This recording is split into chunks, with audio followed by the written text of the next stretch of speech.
8 வயது சிறுவன் கடை வீதியில் உள்ள கடைக்காரரிடம் ₹1 நாணயத்தை காட்டி, உங்கள் கடையில் இறைவன் இருந்தால் ₹1 கிடைப்பாரா என்று கேட்டான். சிறுவனின் கையில் இருந்த நாணயத்தை தட்டிவிட்ட கடைக்காரர் சிறுவனை அங்கிருந்து துரத்திவிட்டார்.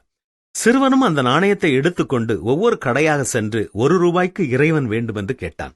பல கடைக்காரர்கள் அவனை விரட்டிவிட்டாலும் மனம் தளராத சிறுவன் அங்கிருந்த ஒரு பெரிய கடைக்குச் சென்று கடை உரிமையாளரிடம், உங்கள் கடையில் இறைவன் இருந்தால் ₹1 வேண்டுமென்று கேட்டான்.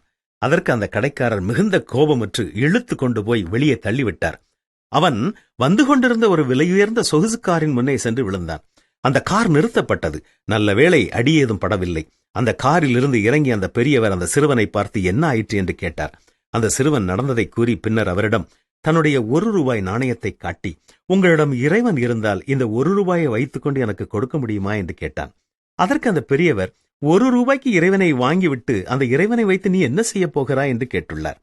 அதற்கு சிறுவன், எனக்கு எல்லாமே என்னுடைய தாய்தான். சாப்பாடு ஊட்டுவது முதல் தாலாட்டு பாடி என்னை தூங்க வைப்பது வரை என் தாய்தான் எல்லாமே எனக்கு.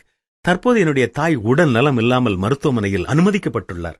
மருத்துவர்கள் உன் தாயை இறைவன்தான் காப்பாற்றுவார் என்று கூறிவிட்டனர்.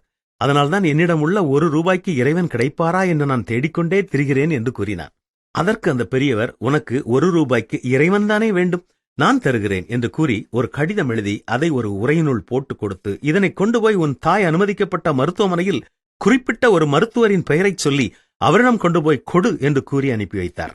சிறுவனும் அவ்வாறே நேராக மருத்துவமனைக்கு சென்று அந்த மருத்துவரை கண்டு அந்த உரையை கொடுத்தான். அந்த உரையை பிரித்து பார்த்த மருத்துவமனையின் நிறுவனர் தன்னுடைய கைப்பட எழுதி அந்த கடிதத்தைக் கண்டு அதிர்ந்து போய் உடனே அந்த தாய்க்கு தீவிர உயர்தர சிகிச்சைக்கு ஏற்பாடு செய்து அந்த சிறுவனின் தாயை காப்பாற்றினார். இது சமீபத்திலே வாட்ஸ்அப்பில் நான் வாசித்த ஒரு கதைதான். இதை வாசிக்கும் பொழுது என்னுடைய மனதில் வந்த சத்தியம் இதுதான். கடவுளை கண்டுபிடிக்க வேண்டும் என்ற உண்மை உள்ளத்தோடு தேடும் ஒவ்வொருவருக்கும் கடவுள் தன்னை வெளிப்படுத்துகிறார். பல நேரங்களில் நாம் தான் அவரை சரியாக புரிந்து கொள்ள முடியாமல் இருக்கிறோம்.